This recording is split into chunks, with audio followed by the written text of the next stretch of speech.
Welcome to the Alain Guillot podcast, a podcast about life, leadership, and money matters. Our guest today is Dr. Robert Lefkowitz, or Lefkowitz. You will correct me on that later. Dr. Lefkowitz is a physician and a biochemist. He's known for a groundbreaking discovery that, to be honest, I don't know anything about, but which won him the 2012 Nobel Prize for Chemistry with Brian Kobilka. And today we will speak about his book, A Funny Thing Happened on the Way to Stockholm, the adrenaline-fueled adventures of an accidental scientist. Dr. Lefkowitz, first of all, can you correct me if I pronounce your name correctly?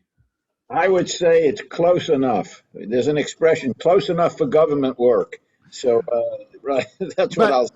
Okay, but for the benefit of the listeners, could you please pronounce it? It's pronounced Lefkowitz. Let's go with. Okay, thank you so much. Okay, well, first of all, thank you so much for writing a book that is storytelling about science, but it's not about science itself, which makes it accessible to many people like me, which science knowledge is quite limited, but at the same time, it's very engaging. I wonder if we could start a little bit from the beginning. You grew up in the Bronx in the 40s and 50s. You come from a Jewish family. Can you tell us from that time in your life, how did it feel like to be in the Bronx, being from a Jewish family? At that time, it's just about the end of World War II, I imagine. Yes, and how it felt to be growing up in a middle-class Jewish family it felt very comfortable, actually, because there were so many Jews living in the city and in the Bronx. And in my particular neighborhood, there was a very high percentage of kids just like me. And I would see them at the synagogue. I would see them at school. I went to a special high school. It was a public high school for gifted and talented students who were interested in science and math. Admission to the school, it's called the Bronx High School of Science. Admission to the school was solely based on your score on a competitive examination that you took in the 8th or the 9th grade. And only those scoring the highest would be admitted to the school. Well, that school, when I attended it, was probably 95% Jewish. Today, the same school is probably about 80% Asian American. And to what do you attribute such a high percentage of Jewish students in a public school? And secondly, I had to give props to the government for providing such a high quality public education. Absolutely. And in fact, there's a whole network of such special high schools in New York City. In my day, I think there were 4. Not all for science and math. For example, there was one school called the High School of Music and Arts, where it was the same story. You had to actually, audition or provide a portfolio of drawings or paintings or perform on an instrument, but you had to show special talent. Today, there are about 8 or 10 of these public high schools in different fields. Now, as to why there were so many Jews at that time, it's a very good question. First of all, we were overrepresented compared to the population. I can assure you, Jews were never a majority, even in New York City, even in the Bronx in those days.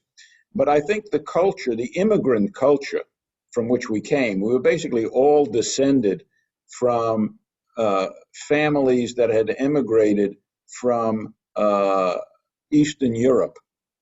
Either, as my grandparents did at the turn of the 20th century, to escape what were called pogroms, P-O-G-R-O-M-S. These were basically massacres that were carried out typically by Russian Cossacks in Russia, Ukraine, and Poland, where they would swoop down on Jewish towns and kill people. And then, of course, there were the people who had escaped a generation or two later from the Holocaust under Hitler. So you had this immigrant Eastern European population. It was kind of inbred and with a long tradition of Jewish scholarship and education and, sort of the people of the book. So I think that both culturally and genetically, all these things led to a population in those days that was very, very focused on learning and on achievement. It's always been my perception that part of the Jewish culture, part of the emphasis is on education, and the same as you mentioned nowadays. Those public schools are filled with Asian American, which also have a high emphasis on education as opposed to, or to the neglect of everything else. So I don't know if you could confirm or deny my assumption. I completely agree with the conclusions that you're drawing. And I'll give you, I think another part of it is immigrant populations, especially the first few generations after the immigrants come to a country, are very, very much focusing it on taking advantage of the things that are now available to them in this new country. And I think that the Asian Americans, in that sense, are quite analogous to what the Eastern European Jewish immigrants were several generations before. But I'll give you an example of this, very current.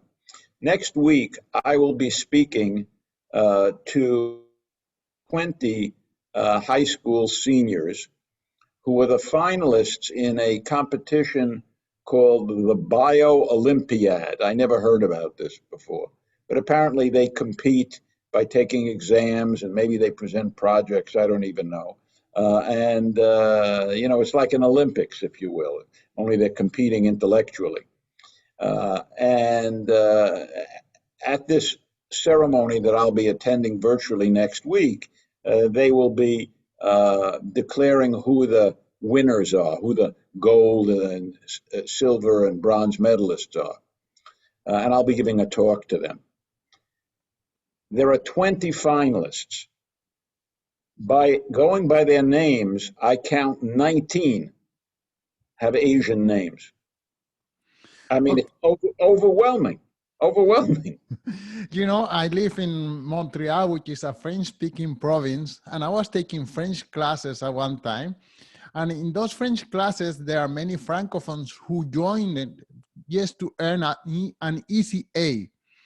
And for some reason that I don't understand, the Asian students who couldn't pronounce anything in French got straight A's in those classes. Well, the Francophone got A's as well, but it was predominant the Asian students who got the A's, and they couldn't get up and speak and pronounce anything that they were writing. But I was always amused of their concentration and their devotion to study hard.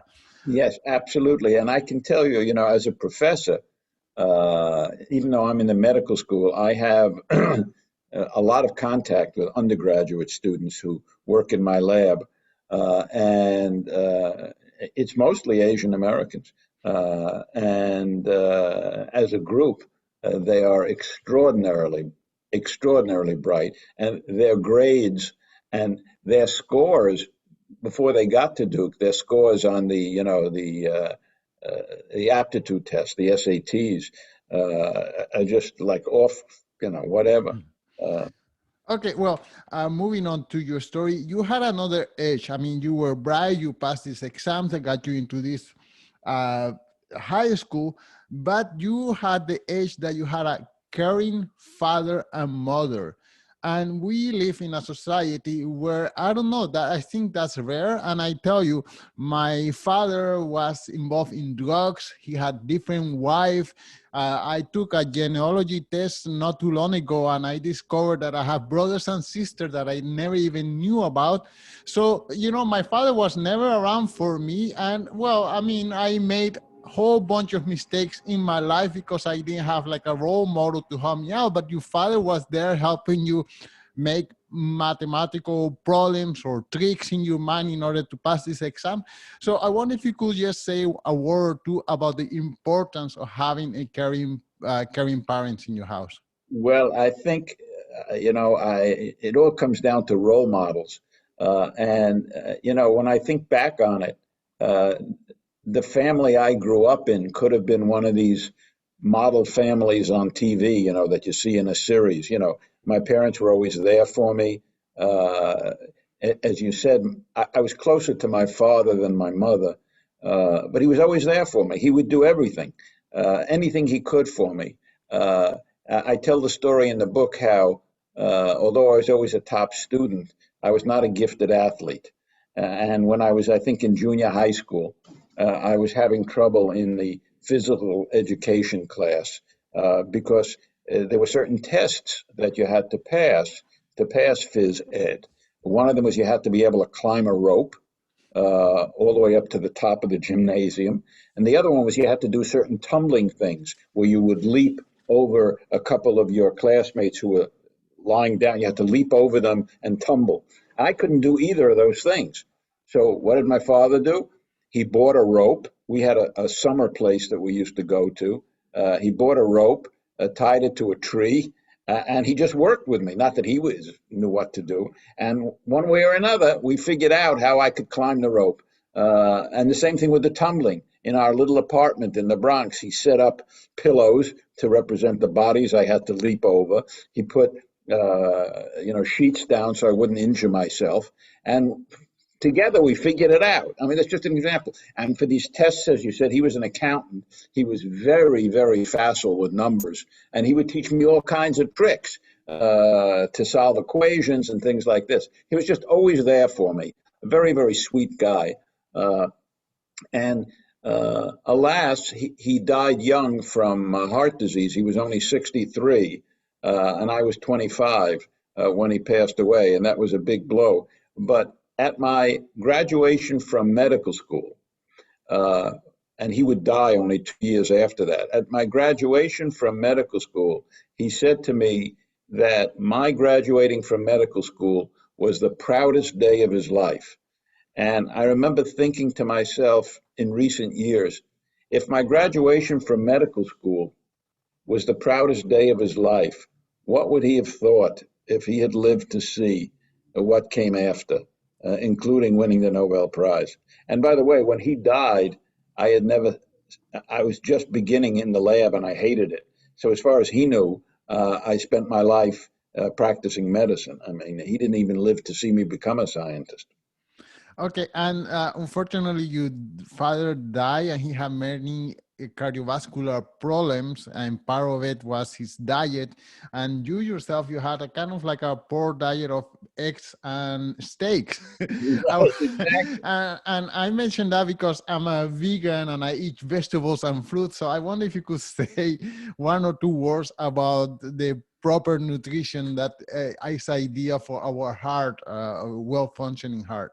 Well, this is a not to use too bad a pun. This is a subject close to my heart. Like my father and my mother also, although she lived a long life, she also developed coronary artery disease, arteriosclerosis, early and had a heart attack. And I inherited those bad genes, and so I developed heart disease by about age 50. I had coronary artery disease and had a quadruple bypass surgery. But as one of the many things that I have tried to do to reduce my risk going forward is I have followed a very strict dietary program as well as exercise. But like you, I'm a vegan, and so is my wife, and that makes things a lot easier. And this is by far the healthiest diet. And to be honest with you, I don't find it restrictive in any way. I love the food that I eat.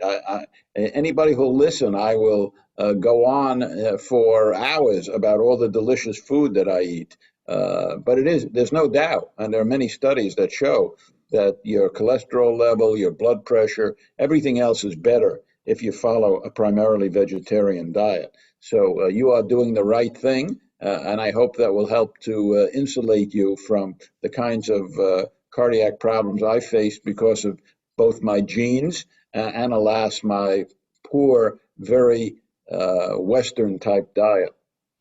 Well, when I turned into veganism, which was because of my ex-girlfriend, I found it restricting because I used to eat what is a chicken, pork, and beef every day, and all of a sudden I couldn't eat my 3 meals that I used to eat every day. And then little by little, I have discovered an array of vegetables and fruits that I never even heard of. And I go to Chinatown. It's my favorite place to go nowadays. And I discover almost every time I go a fruit that I have never eaten or seen, or vegetable that, oh, this looks weird.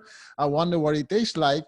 And voila, it's just an amazing discovery. And it happens regularly. I go to many Lebanese restaurants, and they have a amazing salad bar of things that I have never even tasted, and it's just a great discovery. I happen to have almost on a weekly basis. Well, I'll tell you that in terms of when we dine out, Middle Eastern cuisine and Lebanese cuisine in particular are amongst our favorites.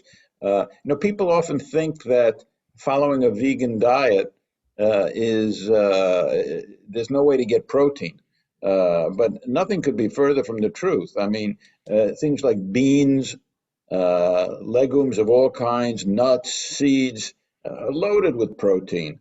Yeah, and I mean, like for breakfast, I have two breakfasts and I kind of alternate. One is a very thick, rich porridge that I make from oatmeal and oat bran, into which I put some desiccated peanut butter powder to thicken it up, and I throw walnuts and cut up bananas in there. I mean, it's fabulous. The other alternate days, I make up in large quantities, I make up a 50-50 mixture of peanut butter and almond butter.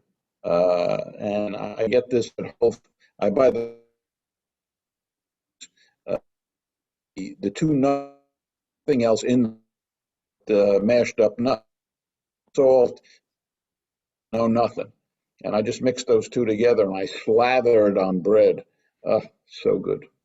Well, another part of the book that I enjoy is that you discover your sweetheart Arna very early in age, and it gave me a lot of pleasure to find out that you couldn't afford a diamond ring and you had to buy her a pearl. In fact, I'm also against the diamond industry and about the company De Beers, that I'm sure it was the only one selling diamonds at that time. So Right. in a way, I'm happy that you couldn't afford a diamond ring. I couldn't, and the fact of the matter is, you read the story. I also couldn't afford the pearl ring.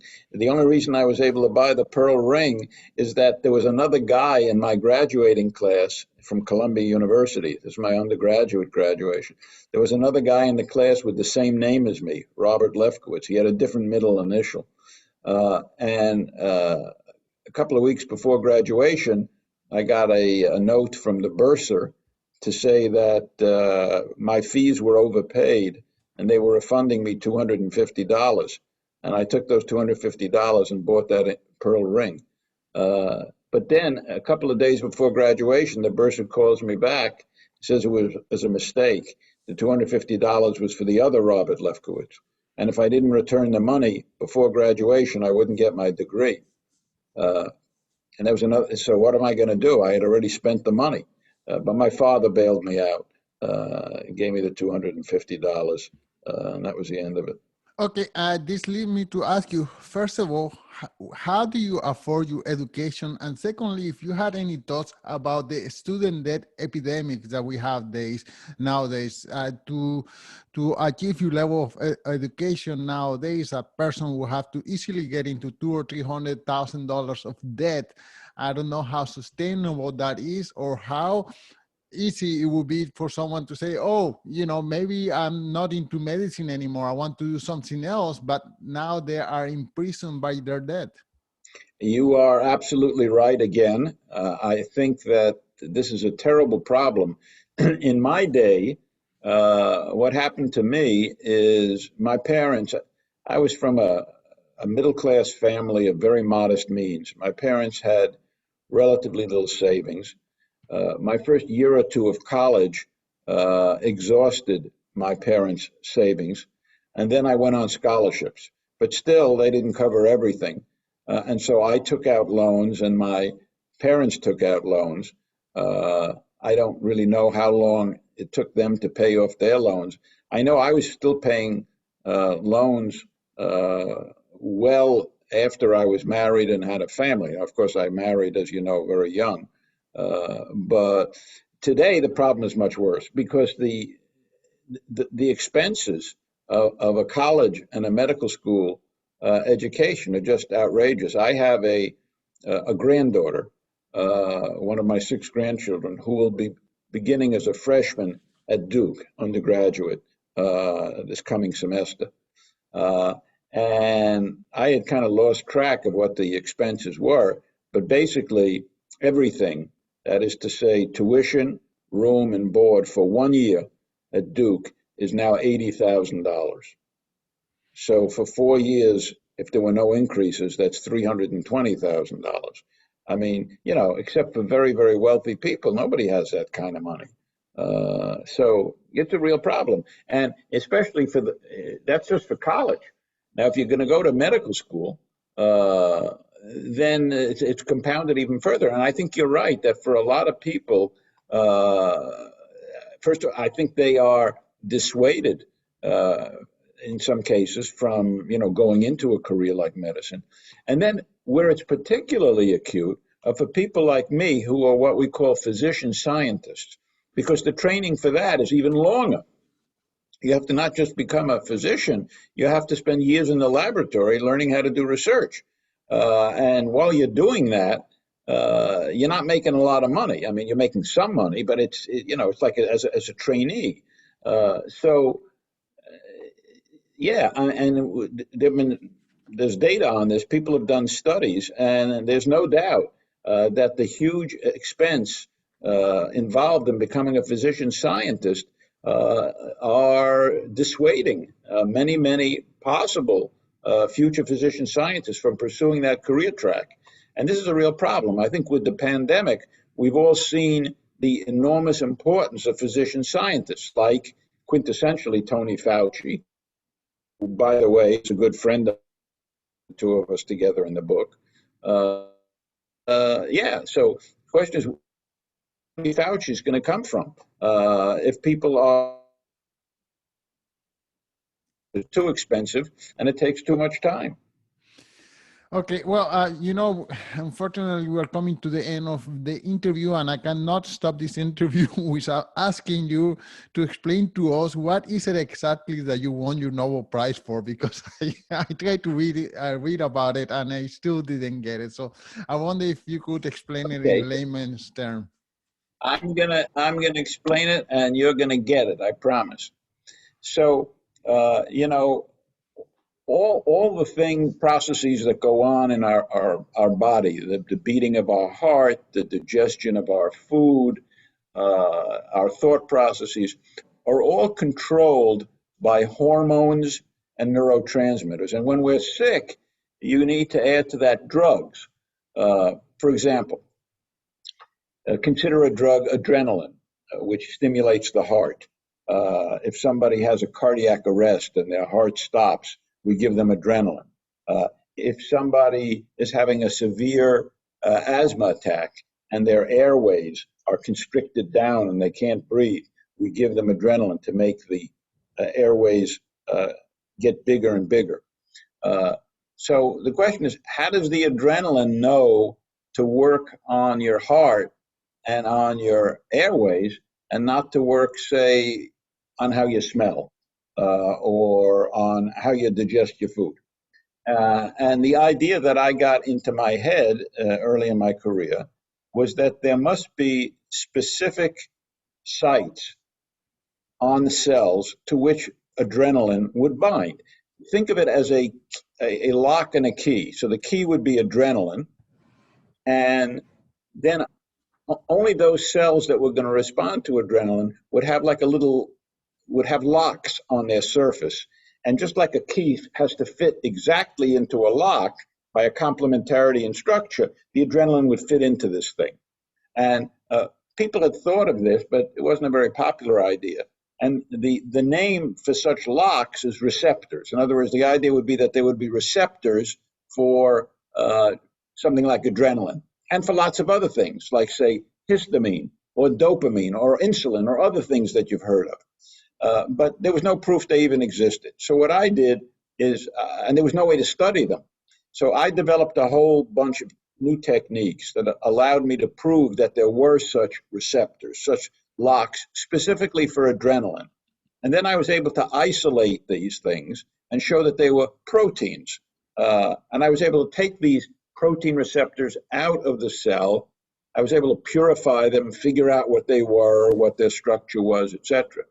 And then I showed that they had a particular kind of structure where, the protein, any protein is made up of amino acids, which are the building blocks. And I showed the protein chain wove its way through the cell membrane, the outer part of the cell, 7 times. It looks like sort of a picture of a snake. And then into that snake, the adrenaline would fit. And then, make a long story short, I showed that the same thing was true for hundreds of other kinds of receptors, for all these different substances. And then it turned out that the same type of thing, the receptors also existed for smell. So the way we smell is by using receptors to which things which have an odor bind. We taste the same way. Photons of light, the way we see, also interact with something in our retinas, which is just like these receptors. So the receptors that I discovered are basically responsible for regulating virtually everything in our body, all our senses, and all these different hormones and drugs. And interestingly, not all drugs do what adrenaline does, that is, turn the lock and make something happen, like your heart beats stronger or your airways get bigger. Some of them do just the opposite. That is, they block things from happening. I'll give you 2 examples.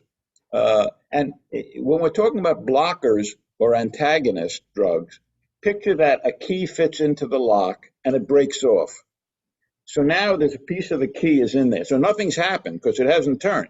But now, if somebody with a real key comes along, that won't work because you got something stuck in there, right? That's what we call a blocker. And there's something called beta blockers, which are used to treat heart disease.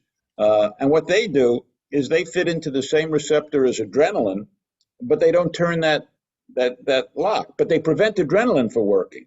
And there are many examples of these blockers. You've taken them yourself. That's what an antihistamine is. Mm.